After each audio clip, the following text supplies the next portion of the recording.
जय एस्ट्रो पाठशाला में आपका स्वागत है।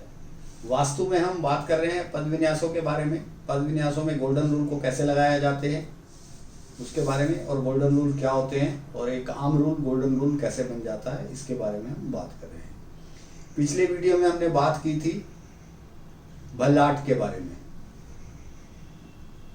बल्लाट देव के बारे में बात की थी, और आज बात करेंगे सोमदेव के बारे में। और सोमदेव से अगले देवता होते हैं सर्पदेव।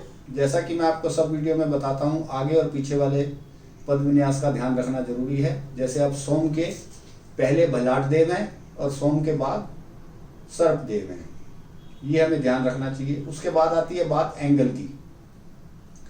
सोम का एंगल शुरू होता है, जो कोण है 354 डिग्री 22 मिनट 30 सेकंड से, और ये रहता है 5 डिग्री 37 मिनट 30 सेकंड तक, क्योंकि 360 डिग्री के बाद जीरो शुरू हो जाता है। तो मैं इसको डिग्री को एक बार दोबारा आपको बता देता हूँ। सोम का जो एंगल बनेगा 354 डिग्री 354 डिग्री 22 मिनट 30 सेकंड से शुरू होगा, और ये रहेगा 5 डिग्री 37 मिनट 30 सेकंड तक। तो ये सोम का एरिया हुआ। सेंटर पॉइंट से इसे नापेंगे और क्षेत्र उसी से निकल आएगा जो हमारे प्लॉट का साइज होगा। अगर हमारा प्लॉट छोटा है तो एंगल छोटा बनेगा, एरिया भी छोटा होगा। अगर हमारा प्लॉट बड़ा है तो एरिया भी बड़ा होगा और एंगल भी बड़ा होगा। इससे हम नाप लेते हैं कि सोम का स्थान कहाँ है। नॉर्थ से, जो नॉर्थ है उससे लेफ्ट को और राइट को थोड़ा थोड़ा इसका है 5 degree 37 minute 30 second, 5 degree 37 minute 30 second दोनों तरफ। तो ये सोम का एरिया हुआ। सोम को जो एरिया है, यहाँ पर मणि रखने का स्थान भी है। जो सोम का एरिया है ये मणि रखने का स्थान है, और इसके दिक्पाल हैं कुबेर देव। कुबेर देव इसके दिक्पाल हैं और ये मणि रखने का स्थान भी है। यदि यह स्थान हमारा साफ सुथरा हो, एंगल में ठीक हो, कटा हुआ ना हो, बढ़ा हुआ ना हो, दबा हुआ ना हो, उठा हुआ ना हो, तो जातक को मुनाफा कमाने की समझ होती है।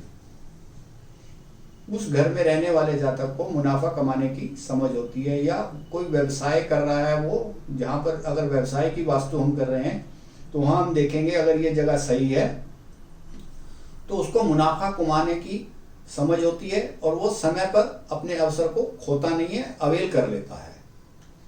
उसका मन का जो स्तर होता है हमेशा ऊपर की तरफ रहता है, मन का स्तर ऊंचा होता है, पैसे की उसके पास कमी नहीं रहती, वैभवशाली होता है। ऐसी स्थिति में यदि स्थान उसका साफ सुथरा है, एंगल में है, कोई वहाँ पर परेशानी नहीं है, कोई कमी नहीं है, कटाव नहीं है, बढ़ाव नहीं है, तो जहाँ तक पैसे वाला होगा, वैभवशाली होगा, संतुष्ट रहता है। सबसे बड़ी होती है संतुष्टि। यदि हमें छोटे घर में भी संतुष्टि मिल जाए तब भी बहुत बढ़िया, और बड़े महल में संतुष्टि ना मिले तो कोई फायदा नहीं उसका महल का।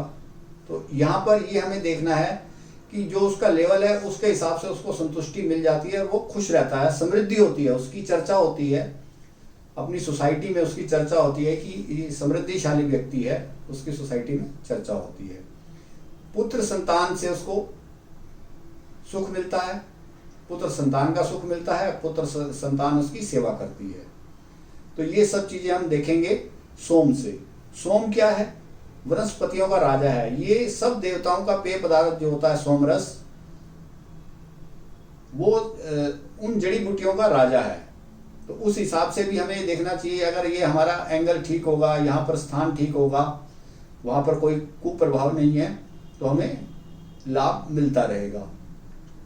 अब कुबेर की थोड़ी बात कर लेते हैं। कुबेर देव रावण के कजन ब्रदर हैं। कुबेर देव रावण के कजन ब्रदर हैं। कुबेर देव ने विश्वकर्मा के साथ मिलकर लंका को बनाया था। उसके बाद रावण ने उनसे छीन लिया तो कुबेर देव ने दे दिया उनको। उसके बाद उनके पास एक 7 मंजिला जहाज था जो उनकी मन से उड़ता था। मन जो था, उनकी इच्छा जो होती थी, जिधर उसको जाना है उधर जाता था। वो जहाज भी रावण ने ले लिया। उसके बाद कुबेर ने काफी समय तक शिव की पूजा की, शिव भक्त हो गए कुबेर। तब उन्हें शिव ने वरदान दिया कि आपकी जो भी पूजा करेगा उसकी धन संपत्ति में वृद्धि होगी। तो कुबेर ने रावण से शिव जी को कहा कि मेरे तो लंका ही चली गई, मेरा जहाज चला गया। तो उन्होंने कहा आप चिंता मत करो, आपको जहाज वापस मिल जाएगा।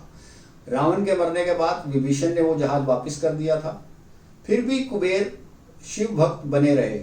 शिव जी ने उनसे पूछा अब क्या कमी है, तो उन्होंने कहा कि मेरे को हमेशा आपके चरणों में जगह चाहिए। तो मेरा कहने का मतलब यह है कि यहाँ पर अगर ये स्थान हमारा अच्छा है और हम शिव की पूजा करते हैं या कुबेर की भी पूजा करते हैं, और शिव जी ने तो यहाँ तक भी कहा है कि अगर किसी को कुछ शुभ काम के लिए जाना है, वो नॉर्थ डायरेक्शन में ही कुबेर के स्थान, कुबेर को नहीं, नॉर्थ डायरेक्शन में ही अगर नमस्कार कर कर चला जाएगा तो उसको अच्छा लाभ होगा, उसका यथाशक्ति लाभ होगा, जो उसकी मन की इच्छा है पूरी हो जाएगी। तो इस प्रकार शिव जी ने कुबेर को वरदान दिया कि जो आपकी पूजा पाठ पूजा करेगा उसको अथाह संपत्ति मिलेगी। तो इस स्थान को हमें विशेष रूप से पूरे 32 पदों में ध्यान से रखना चाहिए। रखना तो सभी पदों को साफ सुथरा चाहिए, लेकिन इस स्थान का विशेष ध्यान हमें रखना चाहिए कि ये कुबेर का स्थान भी है। और जब हमें कोई शुभ काम के लिए जाना है, तो अगर हमारे पास नॉर्थ फेसिंग घर नहीं है तो नॉर्थ दिशा को, नॉर्थ डायरेक्शन को हम नमस्कार कर कर अपने कार्य में जा सकते हैं, और उसमें जैसा कि कहा गया है कि शुभ फल मिलता है। तो इस प्रकार आज हमने बात की सोम के बारे में। अगले वीडियो में बात करेंगे सर्पदेव के बारे में। यदि यह वीडियो आपको अच्छा लगा हो तो इसे आप शेयर करें, लाइक करें और मेरे चैनल को भी सब्सक्राइब करें, जिससे कि आने वाला वीडियो आपको मिलता रहे।